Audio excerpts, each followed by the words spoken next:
കലാപത്തിന്റെ കാരണവും കലാപത്തിന് തുടക്കമിട്ടതും നിങ്ങൾ അറിഞ്ഞിരിക്കേണ്ടത് തന്നെയാണ്. ഇത് 21-ാം തീയതി ഭാരത് ബന്ദ് നടത്താൻ തീരുമാനിച്ച ആ സംഘടനാ നേതാക്കളും അവരുടെ അണികളും അറിഞ്ഞിരിക്കുക തന്നെ വേണം. ഒരു ഹൈക്കോടതി ജസ്റ്റിസ് പ്രകടിപ്പിച്ച ഒരു അഭിപ്രായം മണിപ്പൂരിലെ ഒരു ഹിന്ദു ഗോത്ര വിഭാഗത്തിന് ST പദവിയും സംവരണവും നൽകാമോ ഇല്ലയോ എന്ന് പരിഗണിക്കാനുള്ള റിട്ട് ഹർജിയിൽ ഹൈക്കോടതി ക്രിസ്ത്യൻ ഗോത്ര സമൂഹത്തെ രോഷാകുലരാക്കുകയുണ്ടായി. അവർ ഹിന്ദു സമുദായത്തെ മാരകായുധങ്ങളുമായി ആക്രമിക്കാൻ തുടങ്ങി. അവരുടെ സ്ത്രീകളെയും ചെറുപ്പക്കാരെയും പ്രായമായവരെയും തട്ടിക്കൊണ്ടുപോയി ബലാത്സംഗം വരെ ചെയ്തു. അവരെയും അവരുടെ പുരുഷന്മാരെയും കുട്ടികളെയും കൊല്ലുകയും വീടുകൾ കത്തിക്കുകയും അവരിൽ നിന്ന് പ്രകോപനം ഉണ്ടാക്കുകയും ചെയ്തു. അതിനുശേഷം ഹിന്ദു ഗോത്രങ്ങൾ പ്രത്യാക്രമണം ആരംഭിച്ചു. അതിന്റെ ഫലമായി നിരവധി ക്രിസ്ത്യൻ ഗോത്രങ്ങൾ കൊല്ലപ്പെട്ടു.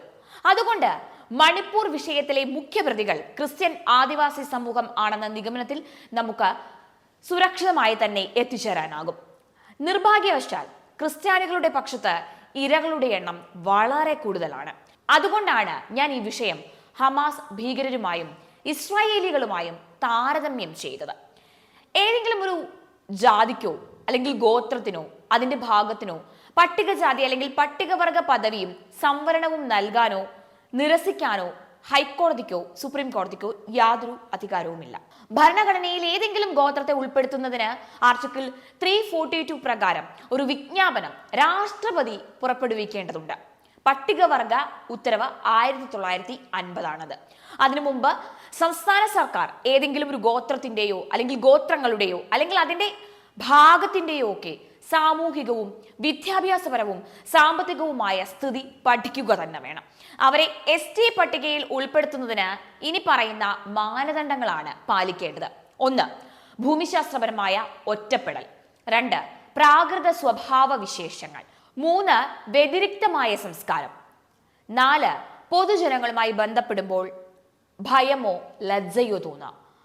സാമൂഹികവും വിദ്യാഭ്യാസപരവും സാമ്പത്തികവുമായ പിന്നാക്കാവസ്ഥ. ഈ മേൽപ്പറഞ്ഞ മാനദണ്ഡങ്ങളിൽ നിന്ന് ആണ് ഇത് ഉടലെടുക്കുന്നത്. മേൽപ്പറഞ്ഞവ പരിഗണിക്കുമ്പോൾ ഹിന്ദു ഗോത്രവർഗ സമുദായങ്ങൾക്ക് പട്ടികവർഗ പദവിയും സംവരണവും ലഭിക്കാൻ അർഹതയുള്ളതും തന്നെയാണ്. എന്നാൽ നിർഭാഗ്യവശാൽ ക്രിസ്ത്യൻ ആദിവാസി സമൂഹം കേന്ദ്രത്തിലും സംസ്ഥാനത്തും കോൺഗ്രസ് സർക്കാരുകളുടെ കീഴിൽ കഴിഞ്ഞ കുറേ വർഷങ്ങളായി ഭരണഘടനാ വിരുദ്ധമായി ST പദവിയും സംവരണവും അനുഭവിക്കുന്നുമുണ്ട്.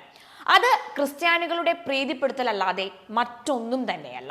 ക്രിസ്ത്യാനികൾക്ക് വ്യതിരിക്തമായ ഒരു സംസ്കാരവും പ്രാകൃത സ്വഭാവങ്ങളും ഇല്ല. ക്രിസ്തുമതം ഒരു അന്താരാഷ്ട്ര മതമായതിനാൽ തന്നെ അവർ സാമൂഹികമായി പിന്നാക്കം നിൽക്കുന്നവരല്ല എന്നത് എടുത്തു പറയണം. സാമൂഹിക പിന്നാക്കാവസ്ഥ എല്ലായ്പ്പോഴും ക്രിസ്ത്യാനിറ്റിയിൽ ഇല്ലാത്ത ഇന്ത്യയിലെ ജാതികളുടെയും അതുപോലെ തന്നെ ഓരോ ജാതികളുടെയും ഉൽപ്പന്നമാണ്. അതിനാൽ ക്രിസ്ത്യാനികൾക്ക് നിയമപരമായും ഭരണഘടനാപരമായും പട്ടികവർഗ പദവിയും സംവരണവും ലഭിക്കാൻ അർഹതയില്ല.